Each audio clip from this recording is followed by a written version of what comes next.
दोस्तों नमस्कार। इजराइल ने ईरान पे अटैक किया था 28 फरवरी को और उस टाइम पे जो सारी उनकी टॉप की लीडरशिप थी अयतुल्लाह खamenei को उसके मिला करके सारी की सारी को एलिमिनेट कर दिया था। और यूएस और इजराइल को उम्मीद थी कि ईरान सरेंडर कर देगा। ईरान के अंदर जो आईआरजीसी की गवर्नमेंट है या उनके पावर में बैठे हैं वो टूट जाएंगी और ईरान पे पूरा कंट्रोल हो जाएगा यूएस का और इजराइल का और वहां पे शांति आ जाएगी। लेकिन जो सोचा था हुआ नहीं। ट्रंप भी स्टेटमेंट देते रहे कि वी आर वेरी पावरफुल, हम ये कर सकते हैं, 2 दिन का वार है, 4 दिन का वार है, आई वोंट स्पेयर एनीबॉडी, मैं तुम्हें नहीं छोड़ूंगा, तुम सरेंडर कर दोगे तो मैं कह दूंगा फलाना फलाना फलाना, ये बात करता रहा। ट्रंप को लगा कि जैसे वेनेजुएला के वो घुस गया था अंदर और उनके प्रेसिडेंट मदुरो को उठा के ले गया था, वैसे ही वो काम करते गए इजराइल ईरान के अंदर। वो तो हुआ नहीं। फिर वहां पे इन्होंने जो होर्मुज है उसको बंद कर दिया ईरान ने, क्योंकि 35 किलोमीटर दूर ईरान के लैंड बॉर्डर से लगता है और वहां पे आना जाना मुश्किल हो गया। ईरान ने एक और काम किया, उसने जितने भी गल्फ कंट्रीज हैं उन पे अटैक करना शुरू कर दिया, क्योंकि वहां पे अमेरिकन बेसिस थी, चाहे सऊदी हो, चाहे यूएई हो, चाहे कतर हो, चाहे कोई और कंट्री हो। जहां से तेल आता था, तेल आना कम हो गया, बंद हो गया एक हिसाब से। पूरे वर्ल्ड में हाहाकार मचा हुआ है, कंट्रीज को तेल नहीं मिल रहा। फ्यूचर के अंदर भी तेल नहीं आएगा तो कुछ कंट्रीज के अंदर लॉकडाउन हो चुका, पाकिस्तान वैसे ही बंद हो चुका, बांग्लादेश के अंदर कुछ है नहीं और बाकी कंट्री भी इस टाइम पे सफर कर रही है। यूएस ऑस्ट्रेलिया के अंदर 18% कॉस्ट बढ़ गई ऑयल की, आप यूके के अंदर 10% बढ़ चुकी है और सब कंट्रीज इस टाइम पे हाहाकार कर रही हैं। फिर कुछ यूरोपियन कंट्रीज ने कहा हम जाएंगे और इसको खाली कराएंगे, यानी कि होर्मुज को खाली कराएंगे ताकि ऐसे तेल निकल सके, क्योंकि वहां पे वार चल रहा है तो जितना तेल की प्रोडक्शन थी वो तो कम होगी। कुछ कुएं बंद कर दिए, सऊदी ने बंद कर दिए, कुछ यूएई ने बंद कर दिए, कुछ कतर ने बंद कर दिए, सप्लाई तो हो नहीं रही। इंडिया के ऊपर भी प्रॉब्लम आ रही है। हमने रशिया से ऑयल लेना शुरू कर दिया, 6 करोड़ बैरल ऑयल हम ले रहे हैं हर एक महीने, मतलब पहले जो ऑयल लेते थे उससे डबल कर दिया। प्राइस जरूर $15 ज्यादा है, लेकिन हम ले रहे हैं क्योंकि हमें अपने देश को चलाना है और साथ में हमारे ऊपर गैस भी आ रहे हैं। फिर होर्मुज से हमने ईरान से बात की, ईरान ने 5-6 कंट्री को अलाउ किया कि वहां से अपना ऑयल भेज सकते, ऑयल के टैंकर है वो जा सकते हैं। हमारे वारशिप गए हुए हैं जो अपने टैंकर्स को लेके आ रहे हैं। और वो जो कंट्रीज है जिनको परमिट किया, एक तो चाइना है, दूसरा इंडिया है, तीसरा पाकिस्तान, चौथा थाईलैंड और 1-2 और कंट्री है। बाकी किसी के लिए ऑयल नहीं जा रहा। वहां से 20% ऑयल जो वर्ल्ड का वो पास करता है हॉर्मुज से, लेकिन यूरोप को दूसरे रास्ते से ऑयल जा सकता है, लेकिन वहां से भी नहीं जा रहा क्योंकि ऑयल की प्रोडक्शन कम हो चुकी है। और इस टाइम पे दिल्ली इंडिया के अंदर लाइन्स लगी हुई है। इंडिया में लाइन इसलिए लगी है कि यहाँ पे राहुल गांधी ने शोर मचा दिया और समाजवादी पार्टी अखिलेश यादव ने शोर मचा दिया कि जी यहाँ पे शॉर्टेज है नहीं, और इसलिए शोर मचा दिया। जितने भी झुग्गी झोपड़ी के लोग थे वो लाइनों में खड़े हो गए कि उसकी ब्लैक होनी शुरू हो गई। अब एक सिलेंडर की जो कॉस्ट है ब्लैक में 4000 की है। और इस टाइम पे जितने भी, क्योंकि हमारे एरिया के अंदर तो सारा का सारा गैस पाइपलाइन आती है, बहुत सारा जो दिल्ली के एरिया वहां पे गैस की पाइपलाइन है, लेकिन जो झुग्गी झोपड़ी के लोग हैं वहां पे या जो गरीब लोग हैं वहां पे तो गैस की पाइपलाइन नहीं गई। जो अनाथ कॉलोनी के अंदर वो इस टाइम पे लाइनें लगा के बैठे हैं, एक कोशिश कर रहा है यहाँ से भी सिलेंडर मिल जाए, वहां से मिल जाए, ताकि हम कमाई कर सकें। और होर्डिंग का काम करना शुरू कर दिया कांग्रेस ने और साथ में शुरू कर दिया समाजवादी पार्टी के लोगों ने, और कुछ लोग जो अपोजिशन है वो तो कर ही रहे। लेकिन मेन बात आती है वार कब रुकेगा। अब एक स्टेटमेंट आई है यूएस के फॉरेन सेक्रेटरी की कि वार लंबा नहीं चलेगा, ये कुछ महीने तक नहीं चलेगा, कुछ हफ्ते तक चलेगा। यानी कि कुछ हफ्ते का मतलब है कि महीना 2 महीने तो चलेगा। और यूएस सोच रहा है कि क्या करें, यूएस ये भी सोच रहा है कि लैंड फोर्सेस को भेज दें। क्या लैंड फोर्सेस वहां पे कुछ कर पाएंगी? इन्हीं इश्यूज पे चर्चा करने हमारे साथ बैठे थे शंकर पानी जी। शंकर पानी जी, वार तो लंबा चल गया, यूएस की प्लानिंग फेल हो गई, ट्रंप जो बड़े बड़े मुंह करके बात करते थे उनकी तो बकबक भी बंद होने जा रही है, क्योंकि वार खत्म नहीं हो रहा, वर्ल्ड के अंदर क्राइसिस आ रहे हैं और सारा का सारा जो गुस्सा है, सारा का सारा जो क्रेडिट है वो दिया जा रहा है ट्रंप को। भाई आपने अपनी नाटो के खिलाफ काम करना शुरू कर दिया, आपने लोगों से दुश्मनी लेनी शुरू कर दी, कभी कनाडा से दुश्मनी, कभी किसी से, कभी आप किसी और कंट्री से कुछ करते हैं, पनामा कनाल ले लूंगा, ग्रीनलैंड ले लूंगा, तो ले लो ना भाई, ईरान ले लो, आइसलैंड। हाँ हाँ आइसलैंड ले लो। अच्छा अब आप बताइए कि क्या अगर वार नहीं रुकेगा तो क्या हालत होगी, क्या वार रुकेगा आपके हिसाब से? सर वॉर को तो रुकना ही पड़ेगा, वॉर रुकेगा भी, क्योंकि ईरान का जो एम्यूनिशन एक्चुअली क्या है, ये ईरान की लड़ाई नहीं है, Iran backed by Russia and North Korea. ये जितने मिसाइल्स हैं, चाइना भी चाइना भी है, और नॉर्थ कोरिया से खरीदे हैं ईरान ने। तो उन्होंने over the years they have build up a big stock, और बड़े मॉडर्न मिसाइल्स हैं उनके पास, जिसके पास अमेरिका का भी कोई जवाब नहीं। इजराइल जैसा टेक्निकली महारथी, उसके पास भी जवाब नहीं कि जब एक मिसाइल आता है उसमें से करीब 50-60 और टुकड़े हो जाते हैं, एंड दे वो स्वार्म ड्रोन्स होते हैं, वो स्वार्म ड्रोन्स होते हैं, यानी कि जो भीड़ में आते हैं। हाँ, तो वो कौन रोकेगा sir? It is impossible to stop that, अभी जितना भी है। हाँ, वो क्या कर रहे हैं, अभी जितने भी लॉन्च पैड्स हैं उनको बर्बाद कर रहे हैं, और काफी उनकी जो अननोन गनमैन का मर्डर भी तो चल ही रहा है। आज ही ईरान ने 2 इरानियंस को शहर के बीच में ही उनको फांसी दे दी गई, क्योंकि उनको शक था कि ये लोग वहां के जासूस है। तो उनको तो 2 बार भी नहीं सोचते वो लोग किसी को मारने के लिए। अभी इससे पहले उनके रेसलिंग चैंपियन को माने फांसी दे दी गई है। So there is that, but although this is the war between Israel, America against Iran, China, Russia and North Korea. अब सीधी बात है सर, ये जो लड़ रहे हैं अगेंस्ट इजराइल एंड अमेरिका, यार जब रशिया की लड़ाई होती है तो आप यूक्रेन को जाके बैकअप करते हैं। तो they have every right to backup the country. हाँ, they have every right to backup the country they like. और तो सबसे ये है कि सर इसमें कोई फायदा नहीं है, कि वॉर का तो कोई फायदा नहीं है। वॉर में दोनों का नुकसान होगा, और मेरे ख्याल से दोनों पे बहुत ज्यादा फर्क पड़ रहा है। और जिस तरह से ईरान हमला कर रहा है इसराइल का, I am telling you, full marks to the Israelis, how quietly and silently they are bearing the brunt of a war, missile attacks and all कर रहे हैं। तो अब इसके ऊपर प्रेशर बहुत आ रहा है अमेरिका के ऊपर, वो भी वॉर बंद करना चाहता है। अब ईरान को थोड़ा जोश आ गया। ईरान तो कह रहा है यार मैं वेनेजुएला नहीं हूं भैया, मेरे को तो आदत है 9-9 साल की लड़ाई करने का। लेकिन आज वो नहीं है, आज सिपाहियों की लड़ाई नहीं है, आज टेक्नोलॉजी की लड़ाई है। और डेफिनेटली कुछ हद तक रशिया और ये नॉर्थ कोरिया एंड चाइना उसकी मदद कर सकते हैं, but they can not face the power of these 2 countries who are very powerful. तो मुझे ये लग रहा है डेफिनेटली, मेरी भी कैलकुलेशन गलत गई, मुझे भी लग रहा था कि ये तो करीब 2 वीक पहले खत्म हो जाएगा। लेकिन yes, it is not a war of months any more, yes it is going to be a war of few weeks, और मे बी अप्रैल के महीने में आपको शांति नजर आ जाएगी। उधर देखो, एक बात आपको बता दूं, जो वॉर स्टार्ट किया गया था रिजीम चेंज की बात थी। वैसे यूएस रिजीम चेंज के फेवर में नहीं था, लेकिन अब कंपल्शन हो चुका है रिजीम चेंज का। या तो अपना न्यूक्लियर प्रोग्राम छोड़ दें, क्योंकि यूएस चाहता है, इजराइल चाहता है न्यूक्लियर प्रोग्राम छोड़े तो बात शांति की हो जाए।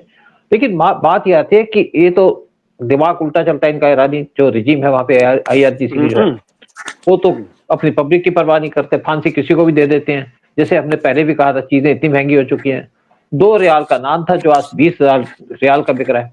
मतलब आप देखिए कितने 1000% वहां पे महंगाई हो चुकी है।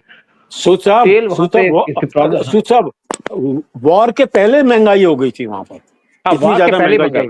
हाँ, ये वार के पहले की बात कह रहा हूँ, वार के बात नहीं कर रहा। वार के बाद तो मिल ही रहा होगा। अब इंडिया ने तो वहां पे दवाइयां भेज दी। हम तो अपना काम करते हैं। जब टर्की में फ्लड्स जब आए थे, वहां पे भूकंप आया था, तो भी हमने दवाइयां भेज दी थी। हमने यूक्रेन को भी मेडिकल किट्स भेज दी थी। हम तो पीस का काम करते हैं। जब सीरिया में वहां पे भूकंप आया था, तो भी उनको भेज दिया सामान। हम तो यही काम करते हैं, पाकिस्तान को छोड़ के हर एक की मदद करते हैं, क्योंकि पाकिस्तान यहाँ पे टेररिस्ट भेजता है, तो हम उनको ये सामान दे नहीं सकते। ये सामान देंगे तो वो भी बेच के टेररिस्टों को गोलियां दे देंगे। लेकिन मेन बात आता है कि अब यूएस के पास ऑप्शन क्या बची है।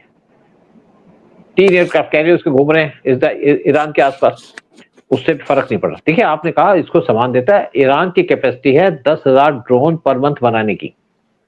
तो इतना इंफ्रास्ट्रक्चर तैयार करके रखा है। सारा जो पैसा आता था तेल का जो बेचते थे चाइना को, उससे ये डिफेंस के इक्विपमेंट बनाते थे। लेकिन इंडिया के लिए भी चिंता की बात है। लेकिन एक और बात आती है कि अब क्या यूएस प्लान कर रहा है अपनी मैरीज को भेज के, कि ईरान पे अपने सोल्जर्स को भेजूंगा, फुट सोल्जर को भेजूंगा, तभी कुछ हो पाएगा। मुझे रजीम लगता है चेंज तभी होगी। कि मुझे रजीम लगता चेंज है तभी। देखो उदय उदय आप बात नॉर्मली आप बिल्कुल ठीक बात कर रहे हैं। मैं वहां पे रहा हूं, मैं सोच सकता हूं कि क्या है वहां पे, कैसी सिचुएशन है। देखिए हर एक 5वां आदमी IRGC का है, बंदूक लेके खड़ा होगा, किसी बम फेंक देगा, किसी कुछ कर देगा। आप देखो ना हमास के एक्शन देखो, कैसे हमास के एक्शन थे, इजराइल पे हुतीस कैसे अटैक किया। हुतीस हुतीस भी शुरू हैं, हो गए अभी। हुतीस है, हाँ फिर हिजबुल्लाह एकदम। है, फिर हिजबुल्लाह है। तो ये तो एक ईरान ने तो ऐसे कुत्ते पाले हुए हैं जो कहीं भी कुछ कर देंगे। तो आसान काम नहीं है, बड़ा मुश्किल काम है। अल्टीमेटली इनको ईरान की गवर्नमेंट के साथ एग्रीमेंट करना पड़ेगा, कैसे उसका खाना पानी बंद करें। जैसे हमने बात की थी, इनकी एक आइलैंड है जो इनके पोर्ट से 25 किलोमीटर दूर है, जहां पे सारा ऑयल जाता है, वहां से बड़े बड़े शिप से भरा जाता है। यूएस के बैरिज उस पर कब्जा करने की सोच रहे हैं। फिर रिजीम चेंज मेरे को नहीं लगता कर पाएंगे, क्योंकि वहां पे कोई दूसरा अल्टरनेटिव नहीं है, कोई दूसरा वहां पे किनारा नजर नहीं आता। जो इनके पहलवी थे जो यूएस में बैठे हैं, उनके पास कोई आर्मी तो है नहीं, तो चले जाएंगे तो उनको मार देंगे। देखिए ये लोग बड़े जालिम हैं। मैं पब्लिक इनको सिंपैथी दे दे, 80% भी पब्लिक इनके साथ खड़ी हो जाए, जो 20% जिहादी हैं वो तो कुछ भी कर पाएंगे। वो पाकिस्तान की तरह नहीं है छुप छुप के आपके अननोन गनमैन आ जाएंगे। वो तो हेलीकॉप्टर से आ जाते हैं, छोटे छोटे हेलीकॉप्टर बना करके लैंड करके थे, जैसे इसराइल के अंदर लैंड करके थे। तो इनको मुझे लगता है कि हराना एक हिसाब से इम्पॉसिबल है। यूएस कर पाएगा, क्योंकि यूएस के सोल्जर को ब्रेव सोल्जर्स नहीं है। इनके पास टेक्निक है, इनके पास अच्छे अच्छे इक्विपमेंट है। आप देखिए किस तरीके से अफगानिस्तान से भागे थे, कितने साल तक ये वियतनाम में लड़ाई लड़ते रहे। वियतनाम के पास के जो लोगों के पास तो कुछ भी नहीं, डंडे थे या कुछ थे, भाले थे, उसी से इनको हराते रहे। चाइना तो थी यही उनके हाल इस टाइम पीछे, पे ईरान। रशिया उनके पीछे थी सर। वियतनाम भी उदय वहां भी यही उसके कहानी साथ थी आकर। उदय उनके साथ जरूर चाइना था, लेकिन आप बताओ वहां पे क्या था कि खेतों में ये लोग छुपे होते थे जमीन के नीचे, और वहां से अचानक निकल के आ जाते थे। देखिए उन्होंने ऐसे जब उन्होंने ऐसी सुरंगें बना के रखी थी जिसके हाँ अंदर कोई अमेरिकन मोटा आदमी नहीं जा सकता, लेकिन पतला वियतनामीज आराम से वहां से स्लाइड कर जाता था थ्रू दोस अच्छा, टनल्स। एक और बात बताता हूँ। एक बार चाइना ने इस पे अटैक किया था वियतनाम के ऊपर, क्योंकि इनके कंबोडिया से डिफरेंसेस हो गए थे। चाइनीज टैंक लेके आ गए थे, इनके पास गन्स तक नहीं थी। टैंक तो छोड़ो, इनके पास तो रॉकेट वगैरह भी नहीं थी, यानी कि इसके पास तो कैनन्स भी नहीं थी। कुछ के पास बंदूकें थी, बाकी डंडे लेके बैठे थे, कुछ ने अपने डंडे के ऊपर चक्कू लगा लिया। एक वियतनामी मारा गया, उसके पीछे 10 चाइनीज मारे गए थे, तो चाइना भाग गया वहां से। तो इनका जो जज्बा है उसका कोई मुकाबला नहीं है। सेम सिचुएशन इस टाइम पे ईरान के अंदर है। हराना एक हिसाब से इम्पॉसिबल है, मुझे नहीं लगता। सर हाँ, कुछ आप आइलैंड ले लोगे, वहां पे कब्जा करोगे, उस पर अपनी फोर्सेस रखोगे, लेकिन उसके पीछे कितने सोल्जर मारे जाएंगे। अभी तो इनके 15, 20, 25, 30 सोल्जर मारे गए हैं यूएस के, लेकिन अगर घुसने की कोशिश की तो सारे के सारे मारे जाएंगे।